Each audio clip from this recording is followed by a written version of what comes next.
Okay, hey guys, welcome back to howtobuycrypto.com. Today is June 22nd. It's about 8:45 a.m. I had to get up a little earlier today than normal. My son decided he was going to wake up at like 6 and not go back to sleep. And, he's like 6 months old, so I can't really blame him. And you just got to, do daddy duty a little bit. But hey guys, it's been 1 month since I started this channel, and I want to say thank you for those that have joined.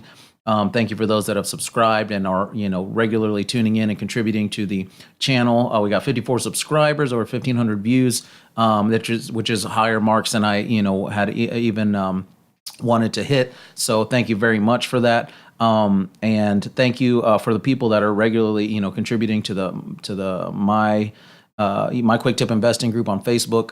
And I want to talk a little bit about that.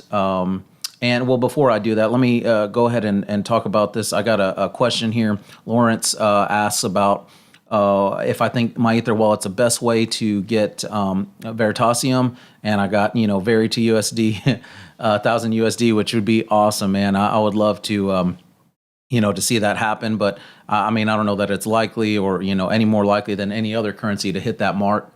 But it'd be awesome if it did. So.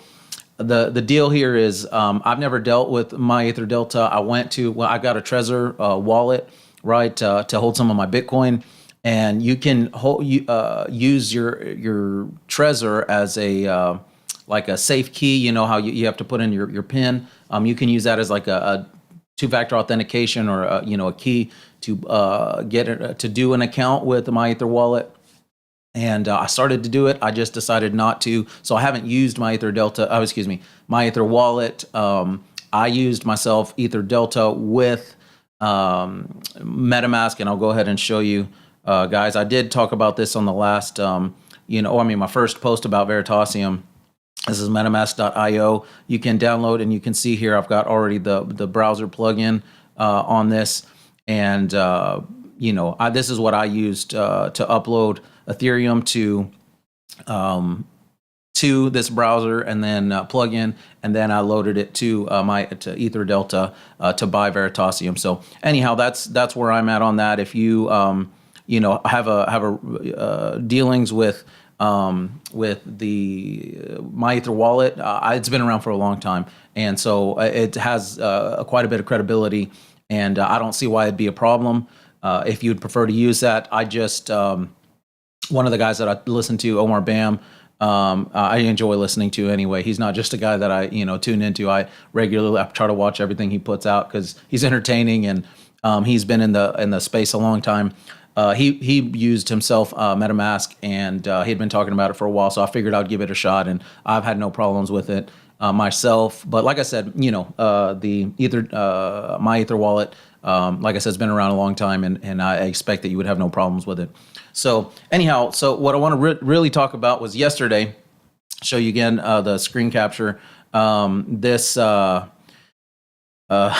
had quite an eventful day yesterday with the ETH flash crash here. Manny says somewhere in the teens. Anyone get on that? I missed Sally trying not to look at the graphs today. So check this out. I'm going to go over to, if you guys don't know, Coinbase has an extension of their own exchange, which is GDAX.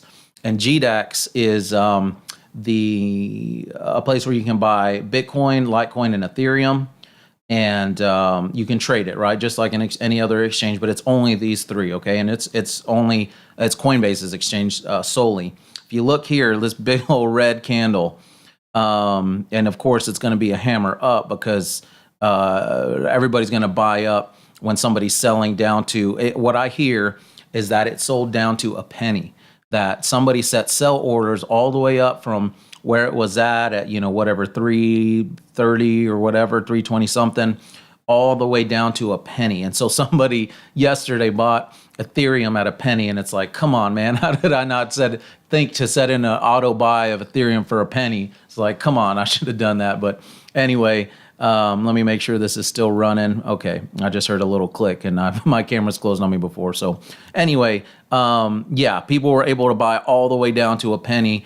And I don't know that someone is not understanding it. To me, this feels malicious. It feels like somebody's trying to give Coinbase a hard time, maybe a competitor.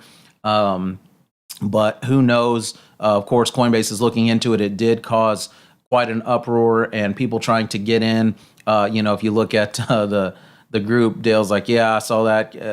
Thought it was a glitch, still crashed. And someone was saying, I think Manny was saying, hey, I couldn't even get in. If I wanted to buy, I couldn't even buy because it, basically crashed. There's a flood. That's what happens when you have an event like this. You trigger a lot of people saying, hey, I want to buy that. And then, you flood the space and then nobody can buy anything. So, it's definitely something that you can't predict, but you can put in stuff like buy orders. And here's the trouble here. Some people, instead of putting limits, and the people that use margin, people use stops and margins. This is where it really bites you, because that number, when it triggers those stops and those margin positions, can zero out your wallet completely. You can have a nice fat wallet, and then an event like this, which is, like I said, I believe it's malicious. I believe that it's a shaking down of people, that hold Ethereum, and specifically on GDAX or Coinbase. And it can zero you out. It's why I don't recommend margin. It's why I don't use the stop feature. Because, and this is the same in other spaces. A lot of financial planners will tell you that if you having things like stops to auto sell when a market crashes, it hurts you even worse than just waiting to sell when the market gets more stability. Because many times you see the wave go, up and down and up. A market, when it spikes, it corrects to a lot of times between 30 and 50% of what the spike was. And then the same with the dip. When it goes way down, it corrects a lot of times, 30 to 50. And in this case, all the way back up to where it started very quickly. And so if you set in those stops, that's going to kill you, because you're going to clear out your wallet and have nothing there. And sell at the very bottom. I mean, it could sell very low depending on where your stop was. Because some people, want to put their stops low because they don't want to let go of their Ethereum. Understandably, I don't want to let go of my Ethereum. And then they ended up having, very, very little or no Ethereum left when something like this happens. And that's why a lot of people say if you're a day trader, you shouldn't sleep on your trades. You shouldn't leave open orders on the books, or, open positions on the books, because stuff like this can happen. Glitches can happen. And you end up, you bet the farm and then you lose it, right? So it's, again, why I don't recommend margin tradings, why I don't use stop limits, stop losses, or stops. And, you guys trade at your own will, at your own risk. Use the tools that you feel comfortable with. But again, this is just one of those situations where you see, it kind of shows why, or, reinforces my feelings on not using those features. But again, this was specifically to GDAX. Let me go ahead and, again, I looked over at Poloniex, and Poloniex isn't showing the same action. It is showing this, kind of uncertainty at the same time yesterday. But, it's at 324 today. And so I don't expect to see, the same type of thing unless someone's going to be bouncing from exchange to exchange, trying to hit these points and just, cause that uproar. And like I said, I don't think that's going to be happening. But anyway, quickly, I'm going to show you guys. Yesterday I mentioned here's Ethereum transaction delays. That hasn't gone away since yesterday. But I did want to show you, I mentioned that I'd bought Bitcoin, $5,000 worth through Coinbase when it was at the bottom, when people were saying they couldn't get in. And look, it's shown up. You see here on the 15th when it dipped, the last dip, and bought $5,000. It showed up yesterday. It says it was due today. It was supposed to show up today, but it actually showed up yesterday at noon. So above, it showed up early, and I'm very happy with that. And I expect that that's going to be a regular thing. With Coinbase, I expect that it's going to work like they say it's going to work. And because I'm going to continue to use Coinbase, I'm going to continue to recommend it. There are issues that happen like this where they're attacks, basically what it comes down to. The major exchanges are going to continue to have attacks because it is financial. it is beneficial to the people that are putting these attacks because number one, if you can trigger, this isn't new. If you go to where there's another group, if you're a part of, I think it's the cryptology or Blame Crypto group. I can't remember which one now. They're talking about, hey, if you want to be a part of the latest pump and dump, we're gonna do this and this. Sign up to this list, and people do this. It's not new to the market, and it's gonna continue so long as there are markets. People trying to manipulate the markets and scam other people out of their money and out of their crypto. So be careful with what you do, in general in the space, and understand that this happens. And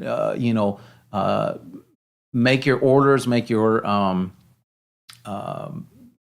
strategies around the fact that these kinds of things can happen. And if you play the game like a day trader, again, it's something that they say that you shouldn't sleep on, those trades, right? You don't want to leave things open because it can hurt you pretty bad if the market moves in the opposite way that you were anticipating. So anyhow, guys, if you have any more questions, comments, you can email me at marco@howtobuycrypto.com. And hit me up on Facebook, on YouTube, wherever you want to, and happy to help you guys out with that. I'm gonna go ahead and wrap it up here, and I'll talk to you guys soon. God bless you.